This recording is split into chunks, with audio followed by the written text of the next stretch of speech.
of you. Today we are going to learn about the 8th standard English medium history subject. I will teach you third lesson, effects of British rule. जो third lesson is the effects of British rule.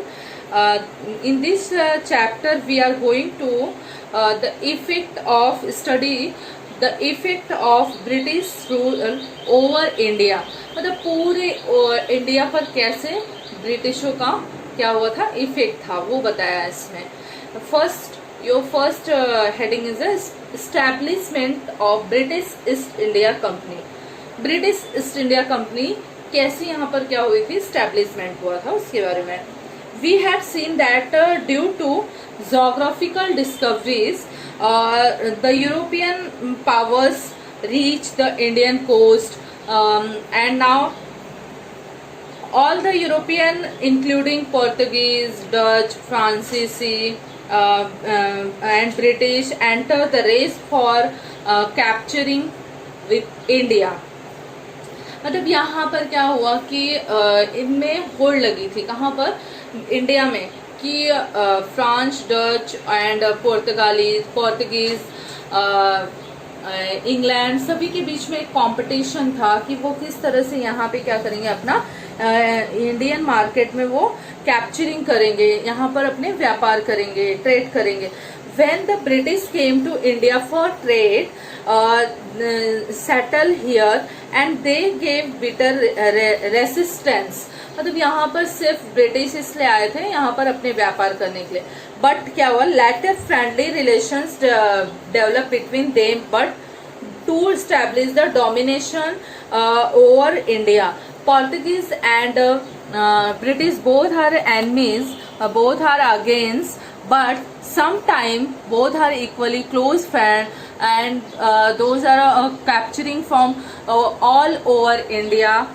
यहाँ पर जो दोनों के बीच में एक क्या था, अनबन था, पोर्तुगीज एंड ब्रिटिश दोनों ने अंडरस्टैंड किया, और जिसके बाद में ओवर इंडिया पे यहाँ पर पूरा कब्जा करना स्टार्ट किया, मतलब यहाँ पर कैप्चरिंग करना स्टार्ट कर दिया. The British had to face opposition from French, Dutch and local rulers.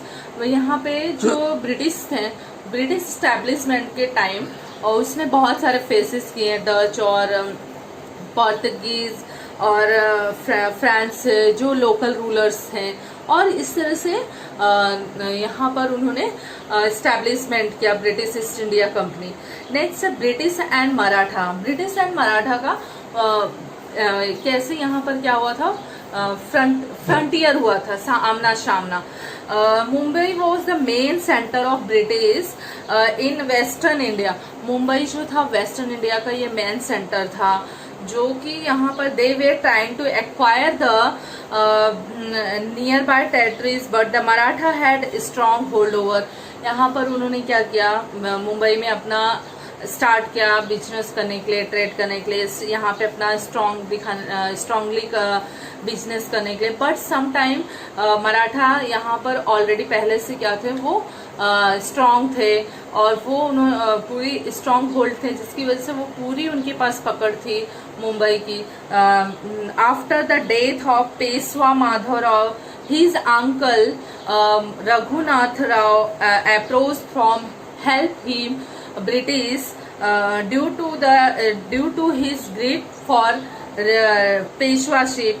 जो माधवराव पेशवा थे, उनके डेथ के बाद में उनके जो अंकल थे रघुनाथ राव, उन्हें जो है ग्रीडी मतलब लालच होने लगा कि वो ब्रिटिशों से हेल्प मांगा, और जिस कारण क्या हुआ कि this lead to the entrance of the British in Maratha politics. और यहाँ से ही इसमें एंट्रेंस किया, कि इसमें ब्रिटिशों ने मराठा पॉलिटिक्स में एंट्रेंस किया, घुस गए.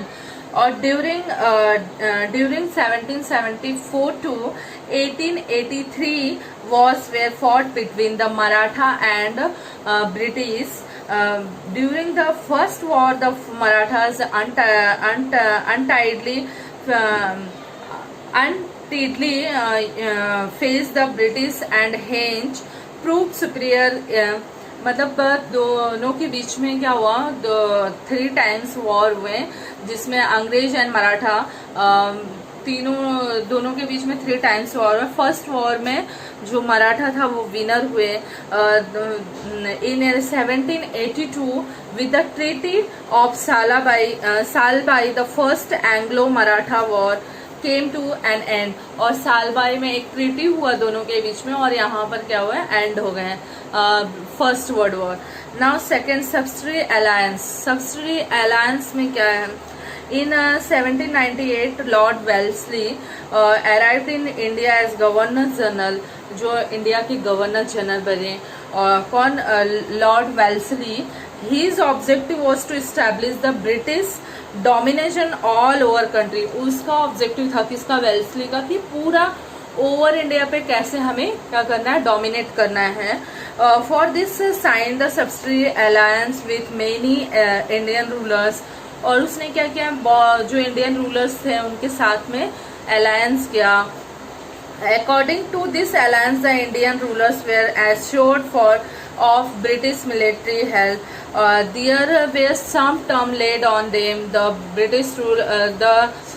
rulers have to maintain British arms, this court, and have to pay cash or their territory to the company maintenance. The rulers would not take any alliance with any other power, declare war against any power with the intervention of the British, and some Indian rulers accepting system and lost their freedom. This time very dangerous time, and most of facing the peoples उस time पे बहुत ज़्यादा dangerous था, जो कि इनके British and Marathas के बीच में ट्रीटी हुई थी। उसमें कुछ जो पीपल्स थे, जो सरदार्स थे, उन्होंने एक्सेप्ट कर लिया, जो इंडियन रूलर्स थे उसको फॉलो कर लिया, बट कुछ को ऐसा फील होने लगा कि हम अपनी फ्रीडम जो है वो क्या कर रहे हैं, खो दे रहे हैं। तो इससे वो अनसेटिस्फाई होने लगे। And in 1802 Bajirao second sign subsidiary alliance treaty with Vasai. This alliance is well known as the Treaty of Vasai, but this treaty was acceptable to some Maratha Sardars, lead to the second Anglo-Maratha after the victory of the British. British and Marathas के बीच में जो है फिर से क्या हुआ, second war में, और उसमें ब्रिटिश जो है वो क्या बने, विक्ट्रीज बने, और जिसकी वजह से वो यहाँ पर क्या करना स्टार्ट कर रहे, धीरे धीरे वो अपना कैपिटली, मतलब यहाँ पर अपना प्रभाव, कैपिटलिज्म करना, फिर इम्पेरियलिज्म करना, स्ट्रेंथेड करना। And Maratha was defeated in this war.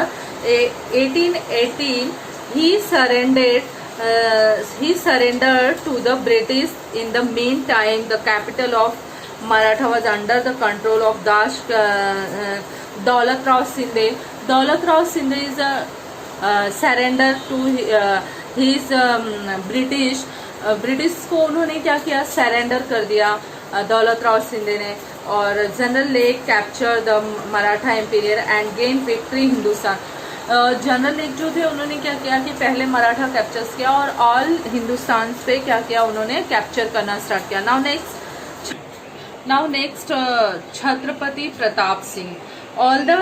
although the Peshwaship came to an end, Chhatrapati Pratap Singh of Satara was still ruling. यहाँ पर पेशवा जो राज्य था वो एंड हो गया, और उसके बाद में स्टार्ट हुआ किसका, छत्रपति प्रताप सिंह का ये स्टार्ट हुआ rules. Britishers signed a treaty with Chhatrapati Pratap Singh and appointed Grand Duff as an officer to assist him in the state affairs. ब्रिटिशों ने क्या किया कि असाइन किया, मतलब साइन किया उनके साथ में एक, और उसमें ग्रांड डफ जो थे वो यहाँ के ऑफिसर्स बने। और be later the Chhatrapati was dethroned the exile to Kashi. और छत्रपति प्रताप सिंह को क्या किया गया, डिथ्रॉन मतलब उन्हें हटा दिया गया। जब एक ट्रीटी हुई इनके बीच में तो उन्हें हटा दिया गया पद से और उसके बाद में 1847 में छत्रपति प्रताप सिंह का काशी में क्या हो गया, डेथ हो गया, वहां पे डाइट कर गए। Rango Bapuji Gupte, loyal officer of the Chhatrapati Pratap, fought the legal battle and went up to England, but his efforts were unsuccessful. रांगो बापूजी जो थे वो उनके बहुत बड़े सपोर्टर थे किसके, छत्रपति प्रताप सिंह के, और एक लॉयल ऑफिसर थे। उन्होंने क्या किया कि इस बैटल के लिए इंग्लैंड गए, और लेकिन क्या हुआ, वो अनसक्सेसफुल हुए। Later Lord Dalhousie rejected the adoption policy and in 1848 annexed the state of Satara. उन्होंने क्या किया कि 1848 में कैंसिल कर दिया और उसके बाद में सातारा राज्य को अपने अंडर में कर लिया। Now next, effect of British rule on India. Now next, effect of British rule of India. कैसे यहाँ पर उसका ब्रिटिश का रूल जो है स्टार्ट हुआ था, कैसे यहाँ पर इंडिया के भीतर वो दिखाया गया है।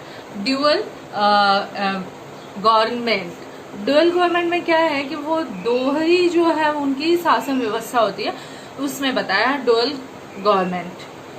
Robert Clive in 1765 introduced the dual government system in Bengal. The company undertook the work of revenue collection, whereas the Nawab of Bengal had to maintain law and order.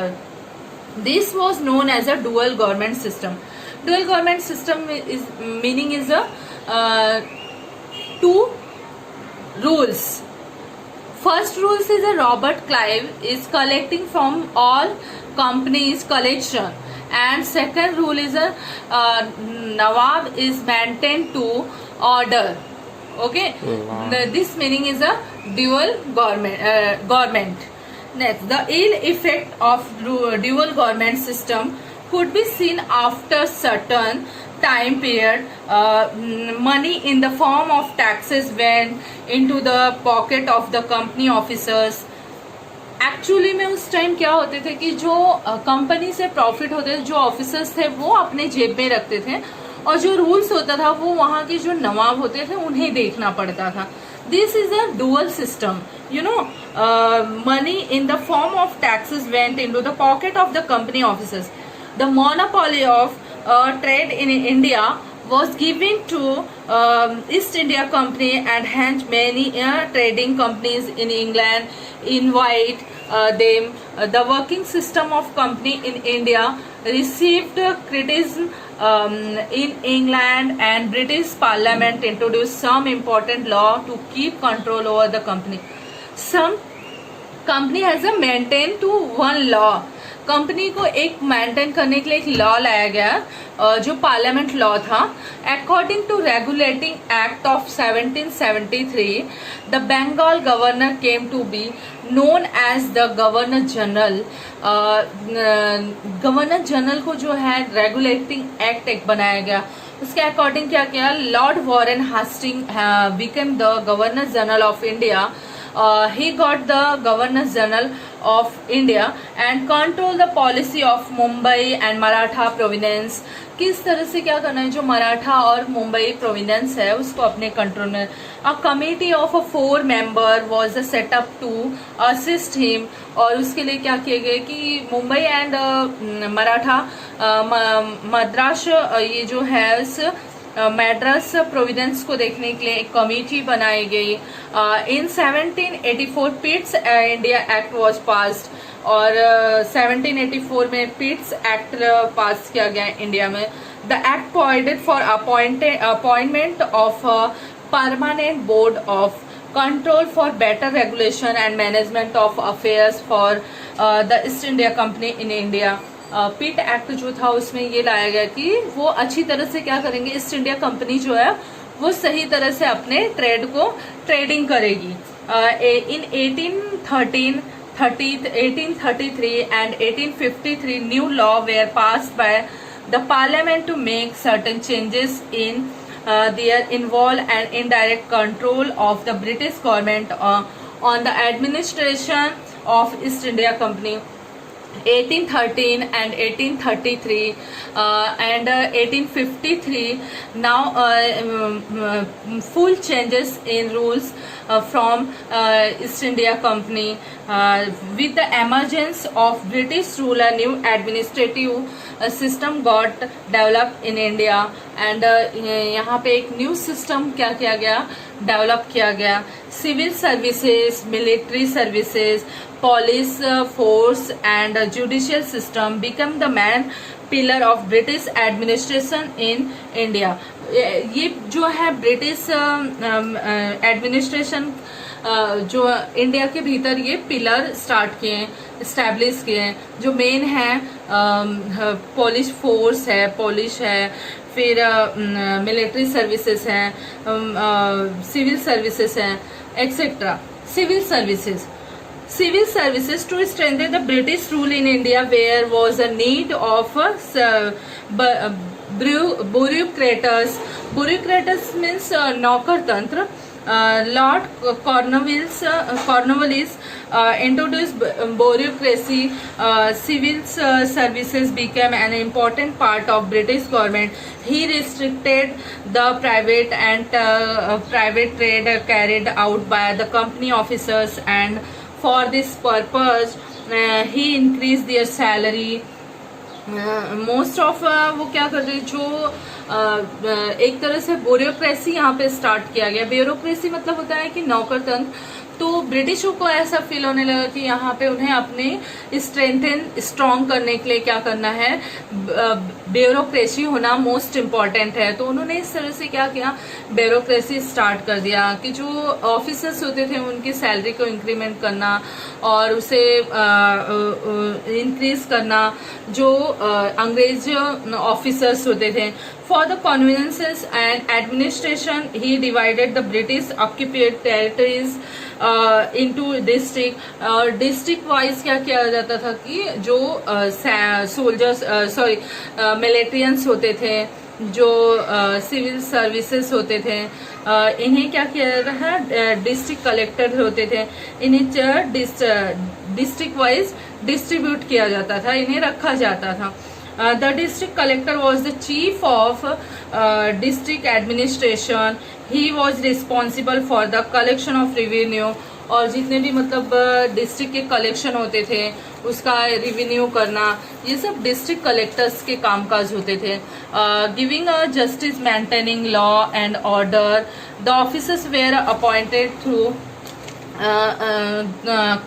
competitive examination known as the Indian Civil Services. जो Indian civil services है उसके लिए एक competitive exam रखा गया जिससे उससे उनका सिलेक्शन हो सके. Now next, military and police force. The duty of military was to safeguard the British occupied reign in India, acquire new territories, and break down any revolt against the British in India. To maintain law and order in the country was the duty of the police force. This meaning is कि जो भी British होते थे वो क्या कर रहे हैं, जो लॉज हैं और जो उनके एरियाज हैं उन पे सेफ करना, सेफ गार्ड रखना, और जो लॉज हैं उसे मेंटेन रखना, और ये ऑर्डर को ब्रिटिश के जो ऑर्डर्स होते थे वो किस तरह से हैं उसको मतलब देखने उखने का जो काम था ये पुलिस फोर्स का हो गया. Judicial system the British established a new judicial system in India on the basis of judicial system in England. जो इंग्लैंड का जुडिशियल सिस्टम था उसके बेसिस पे इंडिया में क्या किया गया, न्यू जुडिशियल सिस्टम स्टार्ट किया गया. Every district had a civil and criminal court to solve the local cases. हर एक डिस्ट्रिक्ट में क्रिमिनल एंड लोकल जो भी होते थे इस तरह के मतलब केसेस सॉल्व करने के लिए कोर्ट स्टैब्लिश किए गए हैं. और for their judgement high court was established. और ये जो इस तरह के जो व्यवस्था थी, इसके जो जजमेंट होते थे उसका हाई कोर्ट जो है वो हाई कोर्ट स्टैब्लिशमेंट किया गया जिससे कि वो डिसीजन ले सके.